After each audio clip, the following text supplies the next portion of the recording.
So what's up? Magandang hapon sa inyong lahat mga kamamay. Once again, this is Mamay Love Advice at nandito ulit ako upang mag-share sa inyo ng ilang mga bagay o ilang mga love advices na maaari nyo pong gawin upang sa ganon is makatulong sa inyong mga buhay, pag-ibig. Ayan, sa mga subscribers natin dyan na hindi pa nakakapag-subscribe at sa mga baguhan pa lang nating mga viewers dyan na ngayon pa lang makakapasyal dito sa ating munting channel. Kung gusto nyo ng mga love advices na maaari nyong gamitin sa inyong mga buhay, pag-ibig, huwag nyo pong kakalimutan na pindutin yung subscribe button and notification bell. Wala pong bayad dyan para lagi po kayong maging updated sa lahat ng mga love advices na maaari kong i-share dito. Ayan, kung nakapag-subscribe na po kayo, maraming salamat at simulan na natin ang magiging topic natin ngayong araw na ito. So at this moment of time, ang magiging topic natin ngayon is mga bagay, okay, na kahinaan ng isang lalaki upang maghabol sa inyo ang isang lalaki. Alright? Mga bagay na kailangan mong gawin upang maghabol sa inyo ang isang lalaki dahil ito ang kanilang kahinaan. Alright? So, huwag natin masyadong patagalin. Simulan na natin ang topic natin ito. So, number 1 tips. Ano nga ba yung mga bagay o kahinaan ng isang lalaki upang sa ganun is maghabol sila sa inyo? Number 1, kailangan meron kang magandang ugali. Okay? So, sa isang relasyon, kailangan mong magkaroon ng magandang ugali. Huwag puro katoksikan. Huwag puro kasamaan ng ugali mo ang ipapakita mo sa partner ninyo. Kaya hindi sila bumabalik sa inyong relasyon, kaya hindi sila nakikipagbalikan sa inyo, is kasi pinakitaan nyo ng hindi magandang ugali. Okay? Kaya naghihiwalay ang isang relasyon kasi meron kayong ugali na hindi katanggap-tanggap, okay, ng inyong partner. Okay? Meron kayong ugali na sa kanyo lang pinapakita kapag kakasal na kayo, kapag nasa isang bubong na kayo. Okay? Mga kamamay, huwag niyo pong ugaliin na ilihim sa kanila ang inyong mga ugali. Kung ano kayo, ipakita nyo sa kanila. Kung ano kayo, okay, yan yung inyong iparanas sa kanila.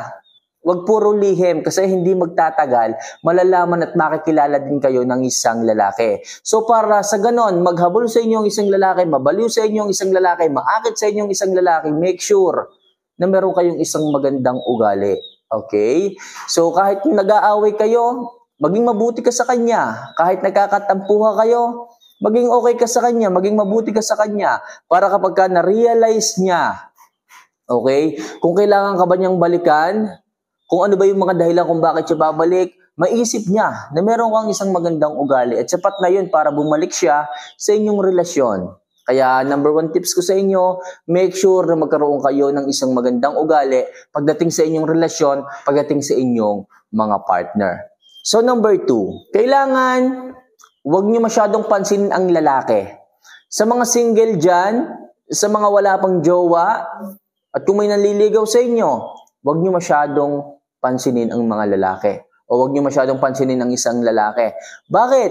Nagkakaroon po kasi ng curious factor kapag hindi niyo pinansin ang isang lalaki. For example, merong isang lalaki na nanliligaw sa inyo. Merong isang lalaki na may interesado sa inyo. So kapag hindi nyo po sila pinansin or hindi nyo sila masyadong binavalidate, so tumataas po yung kanilang eagerness para mas makuha nila ang atensyon ninyo.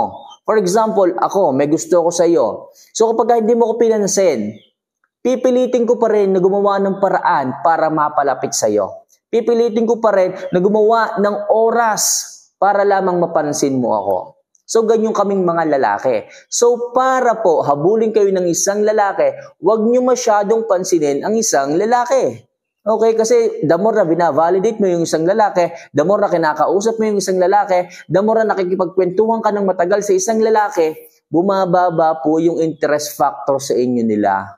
Okay? Kapag kasi masyado mo silang ini-entertain, masyado mo silang kinakausap, masyado mo silang binibigyan ng panahon at oras, bumababa po yung curiosity ng isang lalaki.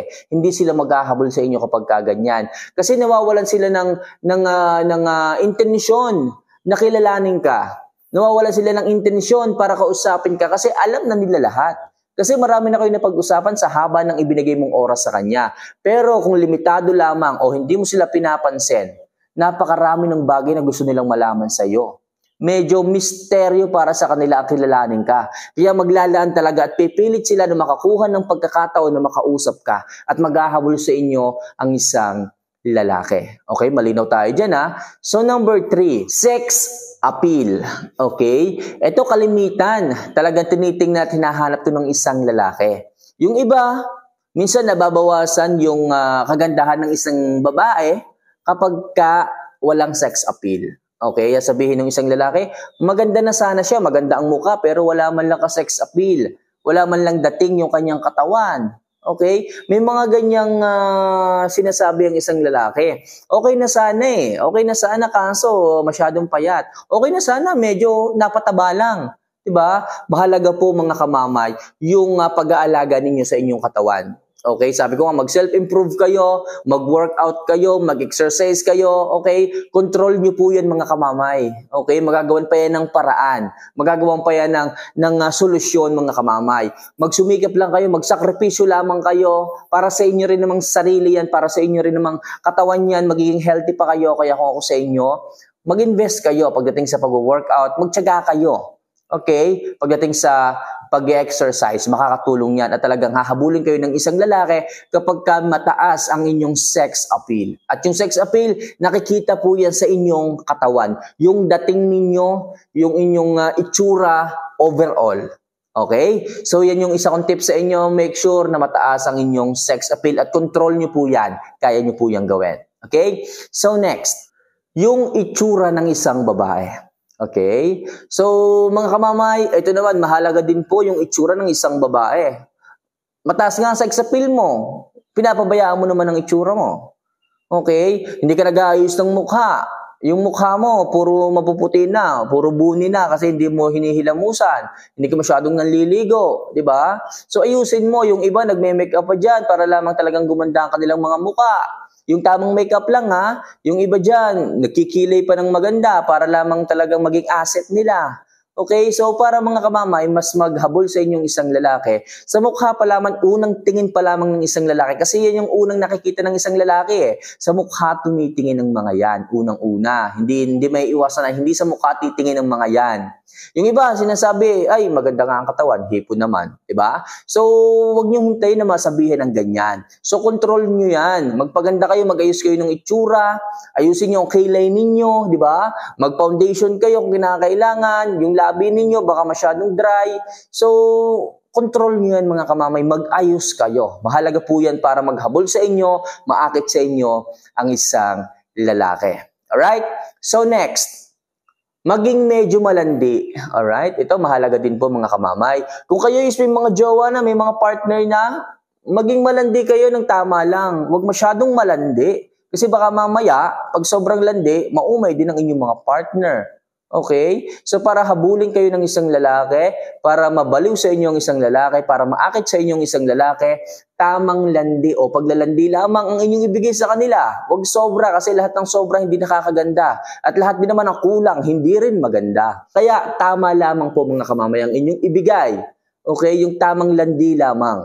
Alright? Mag-self-improve kayo, tamang landi lang yan. Ayusin mo ang mukha mo, ayusin mo ang katawan mo, mag-self-improve ka, magpabango ka, okay? Mag-ayos ka ng mukha, tamang landi lang yan mga kamamay. Para sa ganon, mas maakit pa rin sa inyong isang lalaki, mag-stay sa inyong isang lalaki, at talagang mapansin ka ng ibang mga lalaki dyan. Alright?